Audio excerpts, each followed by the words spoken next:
They called it the most dangerous seat in the sky. In Vietnam, for every man who climbed into a helicopter's doorway with an M60 in his hands, another never came back. The average life expectancy of a door gunner in combat wasn't measured in months. It was measured in minutes.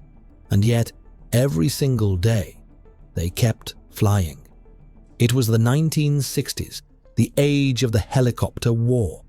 The United States had brought to Vietnam something the world had never seen before, an army that could fly. Tens of thousands of young men arrived believing that air mobility would give them control of an invisible enemy. Their aircraft of choice was the UH-1 Huey, a light transport helicopter meant to move soldiers, supplies, and hope across the jungles of Southeast Asia. At first, these machines were little more than flying trucks, unarmored, unarmed, and exposed. The idea was simple. Get in fast, drop the troops, get out before the enemy could react. But Vietnam wasn't simple. Dense jungle, no front lines. An enemy that could vanish into the trees meant every landing zone could turn into an ambush. Before long, helicopter crews realized something grim. Altitude and speed were not protection. They were illusions. In those early months, Hueys were being shot down at a rate that stunned commanders. Nearly half of all helicopters sent to Vietnam would be destroyed before the war ended. Rifle fire alone could shred a rotor line, punch through a fuel tank, or kill a pilot. Crews watched their friends fall from the sky almost daily. So, they improvised. Someone, no one remembers exactly who, unbolted the doors, mounted a machine gun on a bungee cord, and began firing back. It was crude. It was desperate. But it worked. For the first time, helicopters could defend themselves, at least a little. Soon, every Huey had a man sitting at the edge of the open doorway, strapped in with little more than a monkey harness, wind whipping his face, jungle racing below. They called him the door gunner. What started as an improvised fix soon became a revolution in aerial warfare. Because if helicopters could shoot back, maybe they could also fight. Imagine being 19 years old, standing barefoot on a metal floor, vibrating under your boots. You lean into the slipstream, both hands gripping an M60 machine gun, its barrel glowing red from heat. Below you, the treetops blur. And somewhere in that green ocean, someone is shooting at you. There's no cockpit glass to hide behind, no armor, no comfort, just noise. Your pilot shouts through the intercom. The helicopter banks hard and your body swings out over the jungle, held only by a nylon strap clipped to the floor. You squeeze the trigger, firing a burst into the trees, not sure if you're hitting the enemy or shadows. The air smells like gunpowder and burned oil. You can taste the metal on your tongue. Door gunners were rarely career soldiers. Many were mechanics, volunteers, or men reassigned from ground units.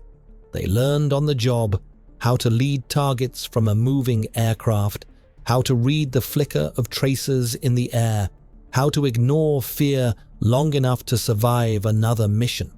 Most had no illusions about their odds. A popular saying spread through the ranks: if you want to live forever, don't fly door. Technically, a helicopter is one of the most fragile machines ever sent into combat. Its thin aluminum skin could be pierced by a single bullet. Its rotors were massive, slow-moving targets. Add to that the fact that Vietnam's terrain forced pilots to fly low and slow, often just a few meters above the jungle canopy. And you have a recipe for disaster. The door gunner's job was to suppress enemy fire during takeoffs and landings, the moments when the aircraft was most vulnerable. Hueys would approach landing zones in tight formations, descending through walls of tracer rounds. Gunners fired in every direction, trying to keep the enemy's head down long enough for the troops to jump out. Their only protection was a flak jacket meant for shrapnel, not bullets, and a so-called chicken plate, a ceramic chest shield so heavy and hot that most gunners left it behind. Their harness, the monkey strap, wasn't designed to stop them from falling, only to keep them hanging long enough for the crew to pull them back in. If the helicopter took a sharp turn or was hit, the gunner could be flung out like a rag doll. Many were. Every door gunner who survived remembers the same sound, the crack of incoming fire followed by the metallic scream of the engine. One moment you're hovering over a clearing, the next you're spinning, falling, praying the pilot can find control before the ground finds you. Take the story of Gary Wetzel, January 8, 1968. Wetzel was a door gunner aboard a Huey inserting troops when an RPG slammed into the side of the helicopter. The explosion blew off part of his arm and shredded the cabin. The Huey crashed. Bleeding heavily, barely conscious, Wetzel crawled back to his gun and opened fire on the advancing enemy, protecting the wounded until reinforcements arrived. He was later awarded the Medal of Honor, and he lived. Thousands of others didn't. By the end of the war, more than 2,700 door gunners and crew chiefs had been killed. That number is difficult to grasp until you realize what it means. Almost every second Huey that went down took its gunner with it. But even those who made it home rarely left the war behind. Many carried the memories for decades, the smell of hydraulic fluid, the whine of engines, the screams over the radio. For them, Vietnam never ended. It just got quieter. The constant improvisation of those crews changed warfare forever. Their desperate need for protection led directly to the creation of the first true attack helicopter, the AH-1 Cobra. Engineers stripped the Huey to its essentials, added armor, tandem seating, and a chin-mounted turret that could fire thousands of rounds per minute. The Cobra could now do what door gunners had dreamed of: fly into a fight, shoot back, and come home alive. But it came too late for many of the men who inspired it. The lessons that built the Cobra were written in blood, in the wreckage of downed Hueys scattered across the jungles of Laos and Cambodia. Door gunners gave birth to an entirely new kind of warfare. They turned helicopters from transport vehicles into weapons at the cost of their own lives. Today, their legacy lives on in every modern gunship, from the Apache to the Black Hawk.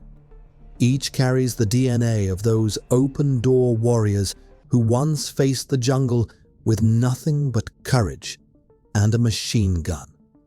If you could ask one of them why they kept flying, why they kept leaning into the wind when they knew the odds, most would just shrug. Because someone had to. Because their friends on the ground were counting on them. Because in a war where every front line was invisible, the only thing that still made sense was loyalty. The door gunners of Vietnam didn't just defend helicopters, they defended an idea: that courage means doing your job, even when survival isn't guaranteed.